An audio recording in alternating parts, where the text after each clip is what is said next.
बड़े बुजुर्गों के पास जिंदगी के अनुभवों का खजाना होता है। उनके पास कभी बैठो तो ऐसी ऐसी बातें पता लगती हैं जिनके बारे में कभी सुना भी नहीं होता। मेरी दादी भी उन्हीं लोगों में से एक हैं जिनके पास ऐसे अनगिनत किस्से हैं, अनगिनत एक्सपीरियंस हैं, पैरानॉर्मल एक्सपीरियंस।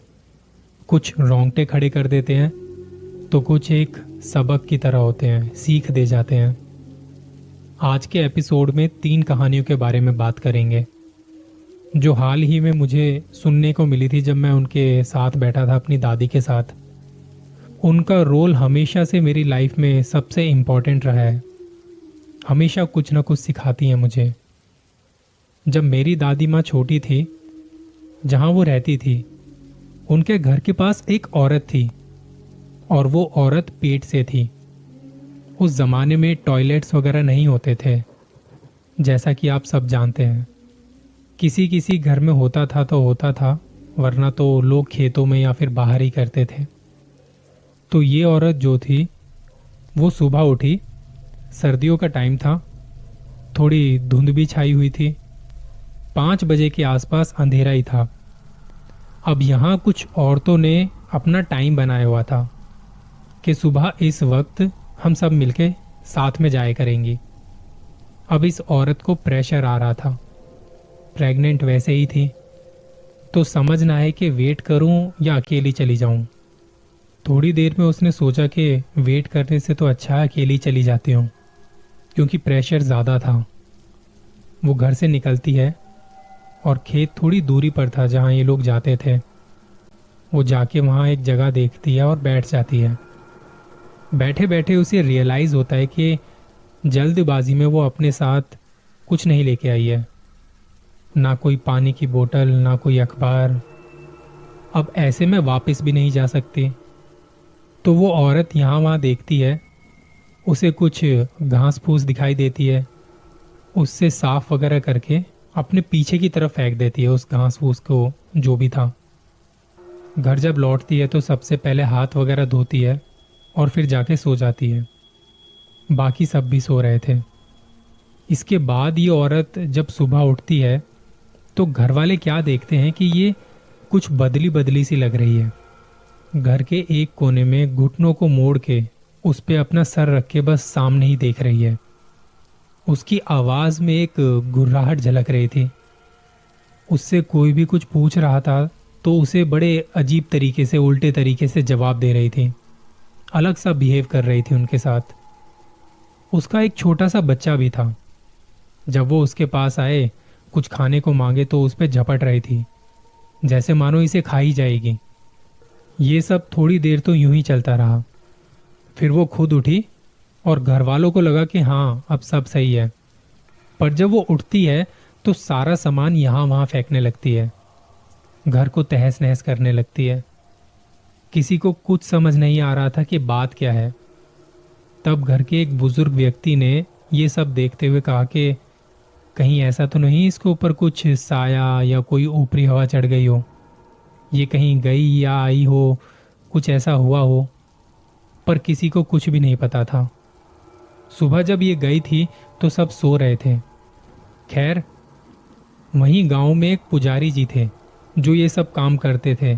किसी पे कुछ होता था या किसी पे कोई हवा आई होती थी या कुछ चढ़ा होता था तो उसे ठीक कर देते थे।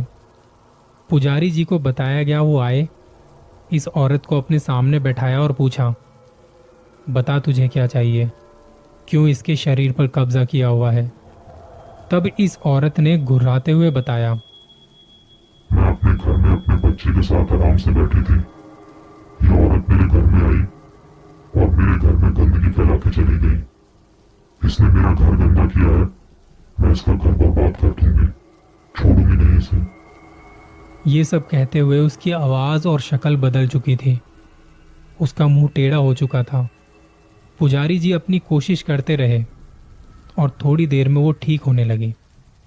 इस कहानी से मेरी दादी माँ हमें ये बताना चाह रही थी कि आप कहीं अनजान जगह जा रहे हो तो आपको ऐसे काम नहीं करने चाहिए। अगर आप करते भी हैं, अगर कोई गलती हो भी जाए तो उनसे अपने किए के लिए माफ़ी भी मांगिए। आज की दूसरी कहानी।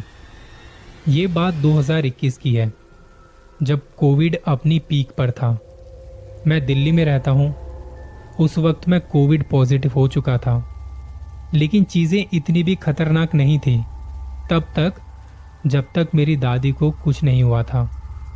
वो 86 साल की हैं और इस एज में कोविड होना बड़े खतरे की बात है। फर्स्ट वीक में तो कुछ नहीं होता, पर सेकंड वीक में हालत खराब होनी शुरू हो जाती है। हमने डॉक्टर से कंसल्ट किया और जैसा उन्होंने कहा सब किया। सारे प्रिकॉशन ले रहे थे, दवाइयाँ टाइम से ले रहे थे, पर थोड़े टाइम में उनकी तबीयत ज़्यादा खराब होनी शुरू हो गई। उनके घुटनों में दर्द रहता था, ठीक से चल फिर भी नहीं पाती थी। जब उन्हें कोविड हुआ तो वो बेड से उठ भी नहीं पाती थी। वो सब कुछ बेड पर ही कर देती थी। ये सब तो चल ही रहा था, फिर घर में सबकी दवाइयाँ चलनी शुरू हो गई। सब में फैल चुका था। एक दिन पापा की तबीयत ज़्यादा खराब हुई और उन्हें अस्पताल ले जाना पड़ा। उस वक्त मैं यहाँ घर भी संभाल रहा था और अस्पताल में आना जाना सब मैं ही कर रहा था। मम्मी का बड़ा सपोर्ट था। दादी को सेकंड वीक चल रहा था। उनकी तबीयत अब ज़्यादा खराब हो गई थी। सारे हॉस्पिटल के चक्कर लगा रहे थे, क्योंकि पापा को ऑक्सीजन कहीं से मिल नहीं रही थी। वहाँ उनकी तबीयत भी बहुत ज़्यादा खराब थी। मैंने एक नर्स को भी कहा कि आप घर पे आके दादी जी को देख लीजिए हो सके तो, पर चीज़ें उस वक्त बिगड़ रही थी। हर जगह दहशत का माहौल था। कोई किसी के भी यहाँ आने जाने में कतरा रहा था। तो एक दिन दादी को क्या होता है, वो बात करना बंद कर देती हैं, खाना बंद कर देती हैं, बस सोती रहती हैं सारा सारा दिन। मैं ये सब देख रहा था तो मेरे लिए बड़ा मुश्किल था। मैंने डॉक्टर को बताया उनके बारे में, तो उन्होंने कहा कि दवाइयाँ चेंज करके देखते हैं। उन्होंने दवाइयाँ बदली और थोड़े टाइम में वो बेटर होने लगी। अभी तक उन्हें पता नहीं था कि घर में क्या हो रहा है। उन्हें पता नहीं था कि पापा भी अस्पताल में एडमिट हैं। एक दिन मैं अस्पताल से घर की ओर लौट रहा था। घर आके क्या देखता हूँ कि दादी माँ ने खाना ठीक से नहीं खाया था। तो मैंने कहा, दादी माँ, आज आपने खाना फिर से ठीक से नहीं खाया, थोड़ा सा खा लो, दवाई भी लेनी है। तो उन्होंने कहा कि मेरा ना आज मन नहीं है, क्योंकि ना मुझे सपने में ऐसा आया था कि 2 बच्चों की मौत हो चुकी है। मैंने कहा, दादी क्या, किसकी बात कर रहे हो? तो वो कहती, मुझे नहीं पता, बस मेरे सपने में आया है कि 2 बच्चों की मौत हो चुकी है। मैंने कहा, दादी चलो कोई बात नहीं, आप थोड़ा खाना खाओ और दवाई ले लो, आपको बेटर फील होगा, जल्दी ठीक होगे देखना। मैंने बातों को घुमा के और उन्हें खाना खिला के दवाई खिला के सुला दिया। तब मैंने मम्मी को ये सारी बातें बताई कि दादी ऐसा ऐसा कह रही थी, क्या ये साइन है कुछ ऐसा होने वाला है, इसका क्या मतलब है? तब मुझे पता लगता है कि 2-3 दिन पहले मेरी दादी के जो भाई हैं उनकी वाइफ वो जा चुकी हैं और उनका बेटा भी जा चुका है, और ये दोनों दादी के बहुत क्लोज थे और इसके बारे में घर में कोई भी नहीं जानता था, ना मम्मी ना पापा, किसी को भी नहीं पता था घर में। उनके दिमाग में ये बात कैसे आई कि 2 बच्चों की मौत हो चुकी है, और दादी के लिए वो बच्चों जैसे ही थे। सेम ऐसा ही तब हुआ था जब मेरे दादाजी जा चुके थे। दादी को तब भी पता लग चुका था कि वो जाने वाले हैं, और ना तो वो बीमार थे ना कुछ, पर फिर भी उन्हें पता लग चुका था। इस कहानी में कोई ज़्यादा हॉरर एलिमेंट तो था नहीं, पर क्या वाकई में कुछ लोग होते हैं जिन्हें इन सब बातों के बारे में पहले से ही पता चल जाता है। अब इसे आप सुपर नेचुरल भी कह सकते हैं, क्योंकि हर किसी के साथ ऐसा नहीं होता, पर मेरी दादी के साथ ऐसा था। इसके बाद हम सब घर में रिकवर हो चुके थे और बाद में दादी को इस बारे में बताया, तो उनका रिएक्शन ज़्यादा कुछ नहीं था, बस अपनी गर्दन हिला रही थी।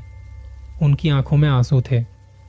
इसके बाद वो थोड़ी गुमसुम सी रहने लगी थी, ना ठीक से खाती थी ना पीती थी। वो वक्त बड़ा मुश्किल था हमारे लिए। आज की तीसरी कहानी। ये कहानी ज़्यादा पुरानी नहीं है, यूपी के रामपुर की कहानी है। सर्दियों का मौसम चल रहा है और ऐसे में अच्छे खासे इंसान की हालत खराब हो जाती है अगर आप उससे कहो कि घर से बाहर थोड़ा जाके सामान लिया कुछ। इन दिनों एक खबर आई हुई है रामपुर की।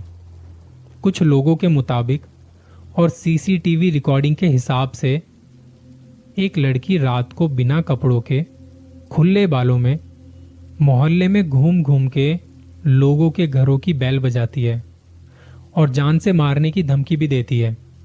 और मैं आपको पहले ही बता देता हूं कि ये कहानी बिल्कुल सच्ची कहानी है, क्योंकि इस लड़की की फुटेज मैंने भी देखी थी ट्विटर पर, यूपी पुलिस की वेबसाइट पर। अब कहानी में कितनी सच्चाई है कितनी नहीं वो तो पता नहीं। तो हुआ ये, सौरभ नाम का एक लड़का अपने घर की तरफ जा रहा था रात के वक्त। वो अपने घर के पास में ही एक एमएनसी कंपनी में काम करता था। नाइट शिफ्ट होती थी उसकी और समय लगभग 3 बजे के आसपास हो रहा था। वो मेन रोड से होता हुआ अपने घर की तरफ जाने वाले मोड़ पर मुड़ता है। 4-5 गली छोड़ने के बाद सौरभ के घर वाली गली आती है। रात के इस वक्त सड़कें खाली हैं, कोई नजर नहीं आ रहा है, ना कोई आवाज। कुछ कुत्तों के भौंकने की आवाज जरूर थी। जब सौरभ ने अपने घर वाली गली की तरफ बाइक मोड़ी तो वो सामने एक घर के बाहर एक लड़की को देख के रुक जाता है। वहां स्ट्रीट लाइट से दिखाई दे रहा था। सौरभ देखता है कि एक लड़की किसी के घर की बेल बजा रही है और उस लड़की के शरीर पर एक भी कपड़ा नहीं है, बाल खुले हुए हैं और वो कुछ चिल्ला रही है। समझ नहीं आ रहा था कि क्या कहना चाहती थी, पर उसके चिल्लाने की आवाज सौरभ सुन पा रहा था। उसने अपनी बाइक वापस मोड़ ली और बाहर मेन रोड की तरफ आ गया। घर फोन करके पूछा तो माँ ने बताया कि एक लड़की घूम रही है बाहर, जिसने कपड़े नहीं पहने हुए हैं, घंटी बजा रही है घरों की और कह रही है कि जान से मार देगी सबको। कुछ ऐसा डर का माहौल वहां बना हुआ था। उसके घर वालों ने पुलिस वालों को फोन लगाया पर कोई रिस्पॉन्स नहीं आया। इतने में सौरभ पास वाले थाने में जाके ये सब बताता है और तब एक पुलिस वैन आती है, लेकिन तब तक वो लड़की वहां से गायब हो चुकी थी। जब लोगों से पूछताछ की तो उस लड़की के बारे में बताया, पर किसी को कुछ ज्यादा नहीं पता था। अगले दिन पुलिस वालों ने सीसीटीवी फुटेज देखी तो उसमें एक लड़की दिखी जिसने कपड़े नहीं पहने हैं और वो बेल बजा रही है घरों की। और थोड़ी देर में देखते ही देखते एक गली में अंधेरे में जाके वो गायब हो जाती है। लोगों को समझ नहीं आ रहा है कि वो कौन है और कहां से आती है कहां को जाती है, किसी को कुछ नहीं पता। सब अपनी अपनी समझ के हिसाब से दिमाग लगा रहे थे। कोई कह रहा था कि वो लड़की पागल है, कोई कह रहा था कि ये कोई भूत है, कोई चुड़ैल है। असल में ये सब अभी भी रहस्य बना हुआ है कि वो लड़की आखिर थी कौन, क्या चाहती थी।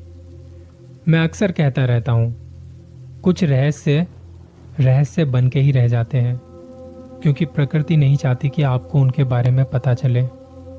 अपना ख्याल रखिए। बहुत जल्द मिलता हूं किसी और कहानी के साथ।